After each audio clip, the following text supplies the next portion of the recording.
Hello, this is one of our old episodes where our sound quality isn't quite so good and we're a bit amateur.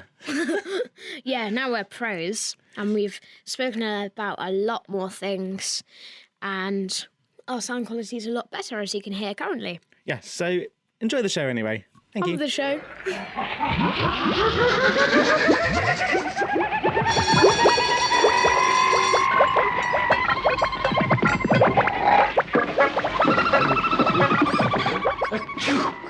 Welcome to The Curiosity of. A Child.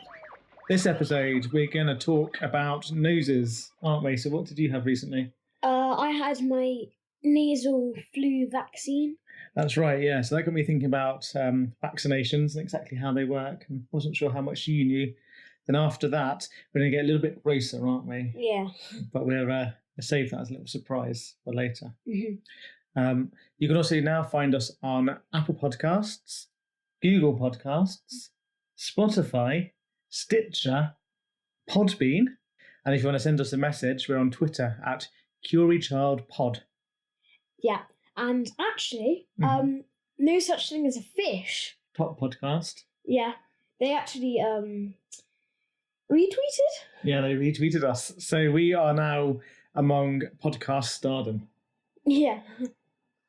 Now, we're a little bit late with this release, because the plan is ideally to release an episode every 2 weeks, alternating with Anton's homework. But with half term and different things, we're slightly out of our release schedule. So I hope you don't mind. And should we get cracking with the show? Yeah, on with the show then. Yes, on with the show. Curiosity. Okay, let's talk about vaccines. So what do you know about vaccines? I know that it's like a tube or something with it. And they have a liquid inside and they squirt it up your nose. Yeah, that'll be your nasal one. Yeah. Okay, so let's find out a bit more, shall we? So vaccines have been a hot topic in recent years, and many parents, particularly in America, they've been refusing to vaccinate their children. Now, I'm firmly in the pro-vaccination camp. So if you take measles, for instance, it was declared eliminated from the United States in the year 2000.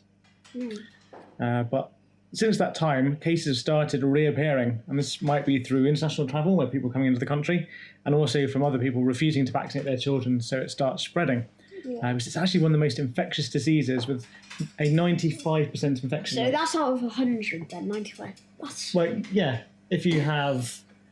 Well, that's a 95% infection rate. That means that it's very, very likely to spread. That's more than the zombies. Exactly, yeah, it's even more than zombies. So if you come in contact with somebody who's affected, the odds are you'll catch it as well. Yeah. So it's really easy to spread. So it's another reason why the vaccines are so important. So here we've got a chart. So this is cases in the US. So if you look in 2010, it's about 60. Yeah. Then it's up and down, up and down. But if you look in 2019, it's nearly 1,300 cases, which doesn't sound a lot. You don't really think of measles as that deadly, do you? No. But in 1980, there over 2.5 million people worldwide were killed by it. What? Yeah, that's a lot of people. So it's actually much more dangerous than you realise. Changed my mind now. Yeah, don't get worried about this, okay? Because that would be all over the world, and maybe in some less developed countries as well, where maybe the medical care isn't so good, or there weren't the vaccines. But then by 2014, this had dropped to just 73,000. So it's amazing. It is truly a modern day miracle that we were able to take millions of deaths down to just 73,000. Yeah, in it's a 2014. lot, but it's not as many. Well, it's quite a few, but it's not as many. But this is worldwide, so... Exactly, yeah, if you compare it with... better. So I think maybe some of this success led to people disregarding it, and they almost forgot what measles was, because you didn't hear of measles deaths. So they thought, I don't need vaccines. And then there's also there's been health scares and things around the vaccinations, but most of that's probably unfounded, and the actual risk of not being vaccinated is higher than the vaccine itself. So then a couple of weeks ago, like you said, you had your nasal flu vaccine, and that got me thinking a little bit more about how the vaccines work. How does kind of the flu infect your system, and how does the virus infect you, and how does the vaccine work? So when a harmful virus or bacteria enters your body, cells in your immune system called lymphocytes create antibodies and they try and fight off the infection, yeah? Yeah. And you actually make millions and millions of these a day. Yeah. So It's quite a few. yeah, it's a big job that your body's doing, and you don't even really notice it. So you could be fighting off infections all the time and not even realise that, because your body's so good at doing it. But different types of infections require different types of antibodies, and it can take your body some time to understand that combination.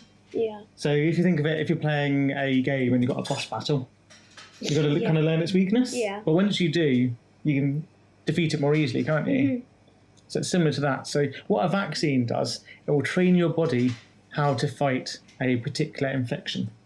So now if you get infected, your body can respond immediately. It's kind of been trained and taught how to fight that virus before it can spread and get worse. And then the figures from the 1980s, which show that massive reduction in infections, or since the 1980s, just show how effective vaccines are at stopping illness spreading. Anyway, back onto your nasal flu vaccine. It was made by a company called AstraZeneca, and it's called Fluence Tetra, with tetra meaning 4. It actually contains 4 different strains or types of the flu virus, but they've actually been weakened in the lab. So when it's squirted up your nose, you're actually having the virus itself stuck inside you. Is that so? It's got a very small bit, so you can learn how to fight that certain thing then. Exactly, yeah. So you're learning on the real kind of virus itself. Yeah. It's what's called a live attenuated vaccine. So it actually contains a living version of the virus, but it's been specially weakened. But your body might still have a really strong reaction to it because you actually got that virus inside you. You may get some of the symptoms of having the flu for a few days. Yeah, maybe people, their eyes water because they want to get rid of that virus. That could, but maybe it's just how it feels as well. But I'm not sure. Yeah, well, your body would be reacting, so you might be sneezing or getting a temperature and different things, but it's just your body doing its natural reaction to fight off the virus. But then that's what the vaccine's designed to do. It's designed to teach your body to fight off itself, so it's going to be however it naturally works. Yeah. And that's pretty much how your flu virus works. Yeah, did not know that before. The only thing we got told was it helps fight a virus. That's all we got. So did you think it was like a medicine then, which helped fighting it, rather than actually you're having the real virus bit inside you? Mm-hmm. How do you feel? Do you think that's a bit odd? Yeah. You wouldn't expect it.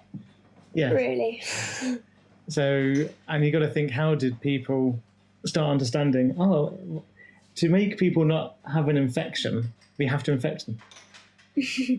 It's quite an interesting jump and kind of it's like thought. How did people think of that beaver anal glands would work? Yes. If you're wondering what Anton's going on about, listen back to episode 2. No, 3. Episode 3, 1. part 1. Yeah, so that was the E numbers for the witches. Now, one of the symptoms that you might have had from your nasal flu vaccination is it caused your nose to get blocked. But that leads us nicely onto our next segment, which I think you might enjoy this one. Bogies. Bogies. Okay, what do you know about bogies? They're normally green. I know that they're not always green, but they're normally green. But actually, I know that there's a funny story that my auntie's bogies are white. Yes, when I was little, I'm the youngest child. I remember being terrified and chased around by my sister with her horrible little white bogies. Okay, so bogies, we all have them, but do we all eat them? Are they good for you? Are they bad? Are there different types? And what can they tell you?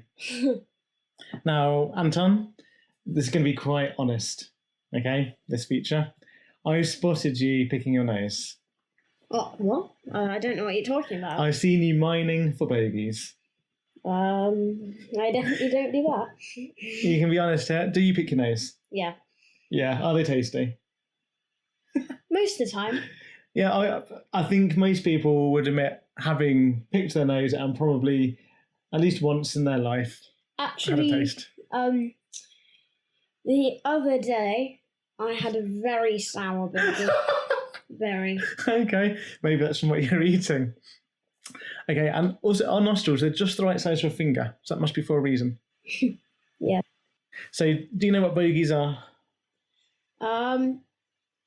Well, I've been told something, but I'm not sure if it's true or not. Okay. Because apparently it's the liquid in your brain that runs down into your nose, and then it's dried up snot. It's funny that you said that. Wait till the end, okay? And then that'll come back up. Okay, so what it is, they are dried up mucus, and that's kind of the slimy substance in our nose. Yeah. It's about 95% water and 5% something else I've forgotten the name of. Yeah. And its purpose is to trap kind of dust and pollen and, of course, viruses and things before they can enter our body and our lungs. Yeah, actually, when we were discussing this earlier, I actually said it was to block that and catch the dust as well. Mm-hmm. Yeah, actually, I found that out on Operation Ouch, which is a very, very good It is good, actually. program. It is good. Yeah, like I said, it's mostly water. So if you have a runny nose in winter, you've got to make sure that you keep drinking enough to keep you hydrated, obviously, and also to keep your nose working properly. And then inside your nose, you've got lots of little hairs called cilia. I think that's correct.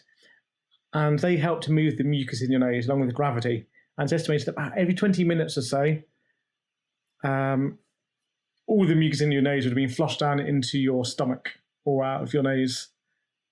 So that's why you need to blow your nose, just to stop it running down your face. Yeah. Like I said, this might be disgusting. And if you don't have any tissues or anything, or even toilet roll, you will just have to lick it. Yeah. Maybe not. Or just stand over the toilet, letting it drop off. Mm-hmm. You just leave. That's what I seem to see people doing. There's also a more deliberate way, and to do a little cleaning, and it really helps with the bigger bits, and that's picking your bogies.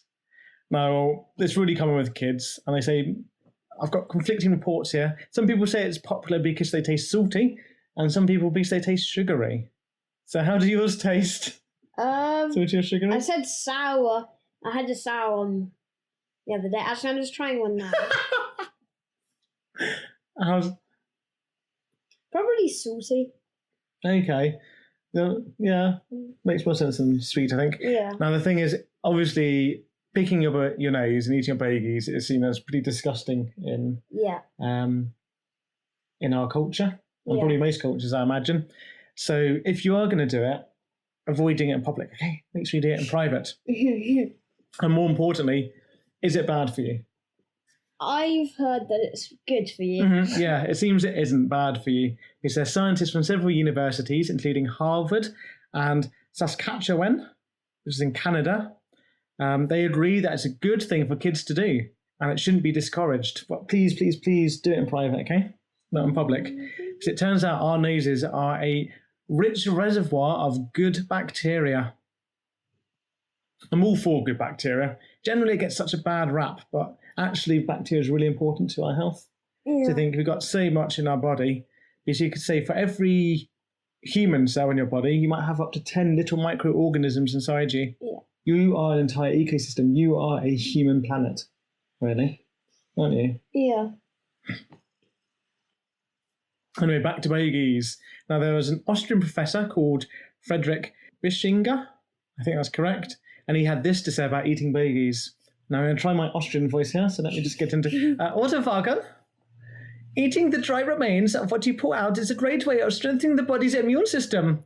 Medically, it makes great sense and is a perfectly natural thing to do. In terms of the immune system, the nose is a filter in which a great deal of bacteria are collected.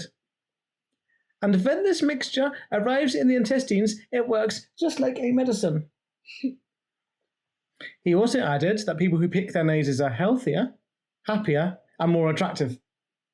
Ooh. Actually. Yeah, that means you won't have any green thing. Well, not just green things up your nose.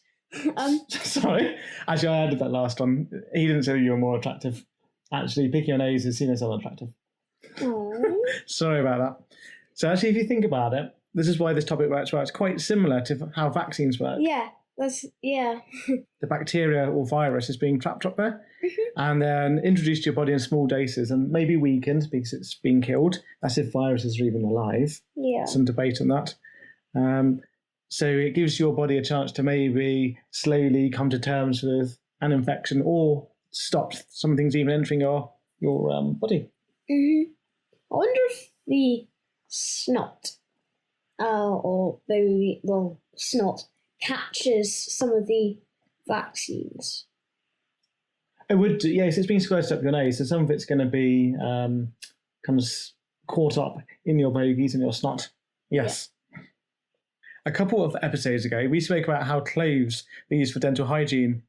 Well, it seems that snot works too, as apparently eating bogies can help clean your teeth. And scientists are even working on synthetic mucus toothpaste and chewing gum. I'm not going to brush my teeth anymore, but as I know that bogies are better, I am going to use that because I only like my own bogies. I don't like other people's bogies. Yeah, it's weird actually how some things you'd be totally grossed out by somebody else's. Yeah, we were going to put some bogies in a pot, and I said, but we ended up not doing that because that sounded too disgusting. I actually said, I don't want to do this because I don't know whose it would be. Mm-hmm. I can't even remember why we wanted to put them in the pot. Some science experiment, I think. Yeah. Okay, then as you recounted at the beginning, my sister used to chase me around with her white bogies. Now, as there's been a lot of me talking this episode, so unfortunately there isn't a special Anton feature, I'm going to hand over to him where he can talk about what different colour bogies mean. Okay, so clear bogies. Mm-hmm. This is just normal, don't worry about that. Okay, great. White bogies, auntie bogies, are terrifying. You might be congested, have a nasal infection or cold, dehydrated or eating too much dairy. Yeah, so milky bogies. Yellow. You might be starting to fight an infection, so I guess that's good. The colour comes from dead white blood cells. Yeah. Yeah. Bit of a battle going on in the nose. So I guess in the body. So it's like a graveyard, basically, there. Yeah, do you know what your white blood cells do? Yeah, they're the almost soldiers of the blood cells. Mm-hmm. I guess it's the bacteria maybe going onto the dead cells because you do get your teeth turn yellow. I don't know. But onto green, your immune system is working hard. There are many dead white blood cells and other debris. What's our next colour? Pink or red. Right now I'm guessing red would be blood bogies. That's what happens if you pick your nose too much and you start picking your skin off, and then there's blood, and it dries up, and then you yeah, your nasal tissue might be damaged. Yeah, so the colour comes from blood. Brown. It might be dirt you inhaled or dried blood. Yeah, they say maybe more likely to be dirt than dried blood. Black. Yeah, black bogies. This can happen if you're a smoker or might be a fungal infection. See a doctor! Yeah, but that reminds me of another story.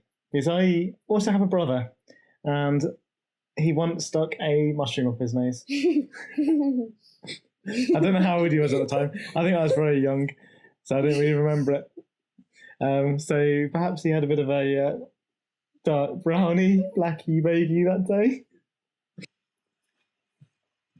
And finally, this makes me laugh from what you said earlier.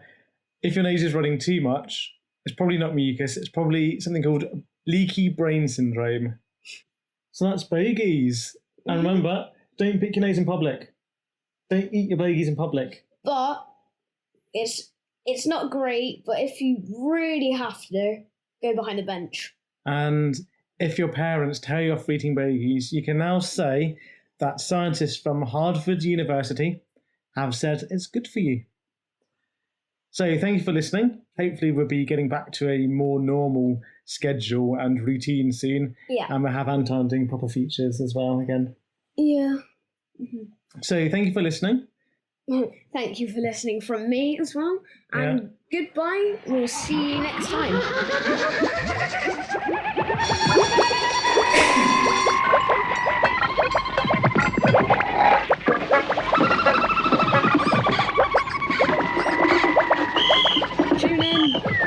Tune in next time for more Tales of Wonder That we have to come up with.